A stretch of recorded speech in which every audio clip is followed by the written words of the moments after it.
Hello everyone, आज discussion करेंगे poly halogen compound. Previous class में हमने डिस्कशन किया था रिएक्शन ऑफ हालो आरीन, ठीक है।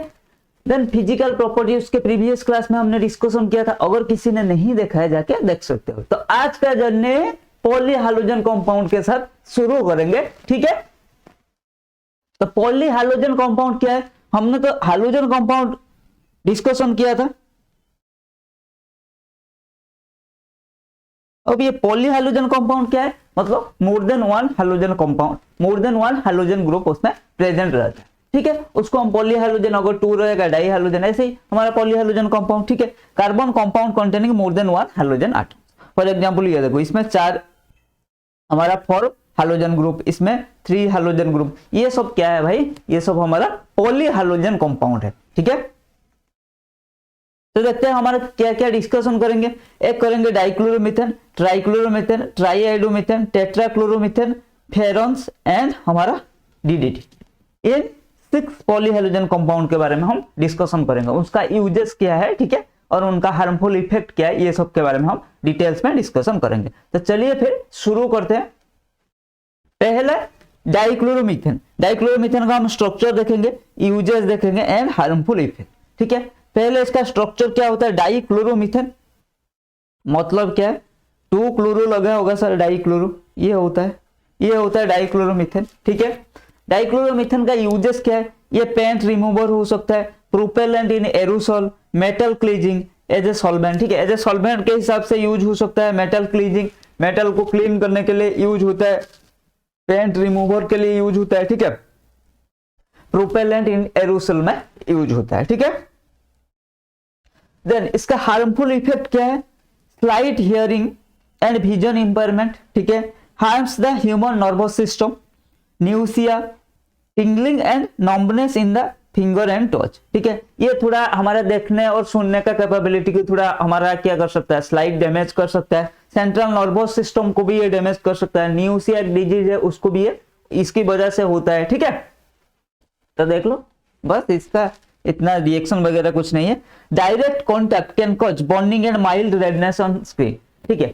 अगर हम डायरेक्टली डाइक्लोरोमीथेन के कांटेक्ट में आ जाएंगे तो थोड़ा बर्निंग जैसा फील होगा हमें, बर्निंग ऑफ कॉर्निया, ठीक है। डायरेक्ट कॉन्टैक्ट में आ जाएंगे तो which of the following is a polyhalogen compound? Chloroform, iodoform, DDT and all of this. Chloroform क्या है? CHCl3, आइडोफॉर्म CHI3, ठीक है। ये डाइक्लोरो डाइइथाइल टेट्राक्लोरोमीथेन, ठीक है। इसको देखेंगे हम, डीडीटी का क्या फुल फॉर्म है एंड में देखेंगे। तो ये एक पॉलीहैलोजन कंपाउंड है। तो हमारा ऑप्शन ए, बी, सी तीनों ही हमारा पॉलीहैलोजन कंपाउंड है। तो option D is the correct answer, ठीक है। देन ट्राइक्लोरोमीथेन। ट्राइक्लोरोमीथेन क्या है? स्ट्रक्चर, यूजेस एंड इसका हार्मफुल इफेक्ट। स्ट्रक्चर देखो, ट्राइक्लोरोमीथेन मतलब 3 क्लोरीन ग्रुप लगा होगा। यूजेस क्या है भाई? Solvent for fats, alkaloids and iodine, production of freons, refrigerator, ठीक है। एनेस्थेटिया इन सर्जरी, जो सर्जरी के टाइम पे जब ऑपरेशन होता है तो हमारा क्या होता है? एनेस्थेसिया दिया जाता है। ये तो आपने सुना ही होगा, ठीक है। तो एनेस्थेसिया में ये यूज होता है। हमारा रेफ्रिजरेटर में फ्रेयॉन्स रेफ्रिजरेंट के हिसाब से यूज होता है, ठीक है। देन हार्मफुल क्या होता है? Dizziness, fatigue and headache, damage to liver and kidney, ठीक है। देखो, अगर CaCl3 को O2 लाइट देंगे, COCl2 ACl, ये क्या होता है? ये जो CaCl2 है, ये हाईली पॉइजनस गैस, पॉइजन इसको बोलते हैं। Poison means highly poisonous gas. जब ये हमारा एयर के प्रेजेंस में आता है, इन प्रेजेंस ऑफ लाइट, ये हाईली पॉइजनस गैस में कन्वर्ट हो जाता है, ठीक है। आया समझ में? Then triiodomethane, structure and uses. क्या है स्ट्रक्चर? ट्राईआइडो मतलब 3 आइडो ग्रुप ही लगा होगा, A1 2 3। Triiodomethane has antiseptic property due to the liberation of free iodine. इसका एंटीसेप्टिक हिसाब, ये एज एंटीसेप्टिक यूज होता है क्योंकि ये लिबरेट कर सकता है फ्री आयोडीन को, ठीक है। Then tetrachloromethane. टेट्राक्लोरोमीथेन का structure, uses and harmful effect देखते हैं।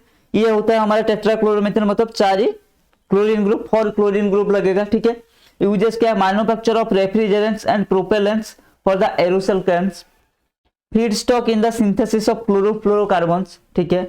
फार्मास्यूटिकल मैन्युफैक्चर, ये तीनों हमारा इसका यूजेस है। देन टेट्राक्लोरोमीथेन का यूजेस और क्या है, हमारा क्लीनिंग फ्लूइड, डिग्रीजिंग एजेंट, ठीक है, फायर एक्सटिंग्विशर के हिसाब से यूज होता है। इसका हार्मफुल इफेक्ट क्या है, ये डिजीनेस कर सकता है, ठीक है, न्यूसिया एंड वोमिटिंग जैसा डिजीज ये हो सकता है, ठीक है। इसका हार्मफुल इफेक्ट यही है, बस इसमें समझाने वाला बात कोई नहीं है, बस आपको इसको याद रखना है। देन ये क्या और क्या कर सकता है, नर्व सेल को डैमेज कर सकता है, कार्डियटिक अरेस्ट डिजीज हो सकता है, लिवर कैंसर जैसा खतरनाक बीमारी भी हो सकता है, ठीक है। Then freons, structure, uses and characteristics, harmful effect. Freons क्या होता है, फ्रेयॉन्स का देखो ये क्या होता है, ये Cl 2 fluorine group and 2 chlorine group, ठीक है। Aerosol propellant, refrigerators, air conditioner, ठीक है, जो ये मतलब एयर कंडीशनर रेफ्रिजरेटर में क्या है, कोल्ड, ठीक है, तो ये बहुत ही ज्यादा कोल्ड है, ठीक है, हमारा फ्रेयॉन्स गैस।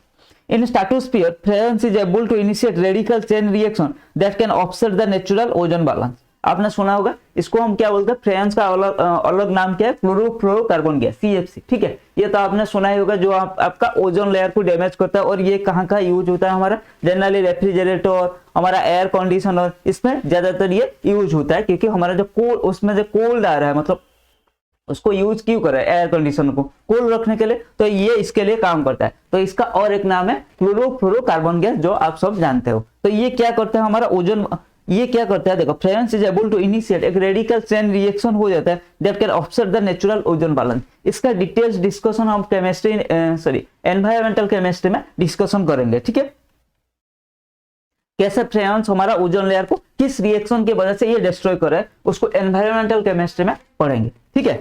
तो फ्रेयॉन्स इसका कैरेक्टरिस्टिक्स क्या है, ये एक स्टेबल है, ये यूज क्यों होता है, हमारा रेफ्रिजरेटर एक पहले तो ये कूल गैस है, ठीक है, फिर भी और क्या कौन इसका कैरेक्टरिस्टिक है, देखो ये होता है स्टेबल होता है, ये नॉन रिएक्टिव भी होता है, ठीक है, तो रिएक्शन का कोई दिक्कत नहीं है। और गैस कोई रिएक्टिव गैस हम डाल देंगे तो वो तो अपना आप रिएक्शन कर जाएगा, ठीक है, एयर कंडीशनर और फ्रिज वगैरह में।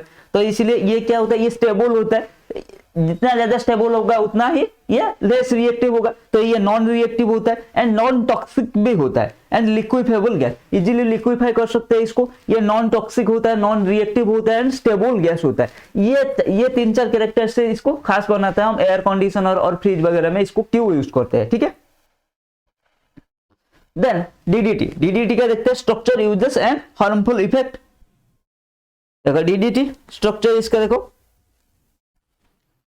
हार्मफुल इफेक्ट क्या है, DDT is metabolised very rapidly by animal, deposited and stored in the fatty tissues, ठीक है। ये नॉन बायोडिग्रेडेबल है डीडीटी, इसीलिए इसका यूजेस को अब बैन कर दिया गया। नहीं तो पहले क्या हो रहा था, जब हम मस्क्यूटो को डिस्ट्रॉय करने के लिए इसको स्प्रे किया जाता था, ठीक है, मच्छर को भगाने के लिए इसको स्प्रे किया जाता था। लेकिन डीडीटी क्या है, ये नॉन बायोडिग्रेडेबल है, ठीक है। नॉन बायोडिग्रेडेबल का मतलब क्या है, ये डिग्रेडेबल नहीं है, ठीक है, नॉन बायोडिग्रेडेबल है, तो इसीलिए इसको बैन किया गया अभी। तो इसी के साथ हमारा हैलोजन एंड हैलो अल्केन का चैप्टर खत्म होता है, ठीक है। नेक्स्ट क्लास में हम शुरू करेंगे अल्कोहल से। तो बस आज के लिए इतना ही। Keep learning, keep growing.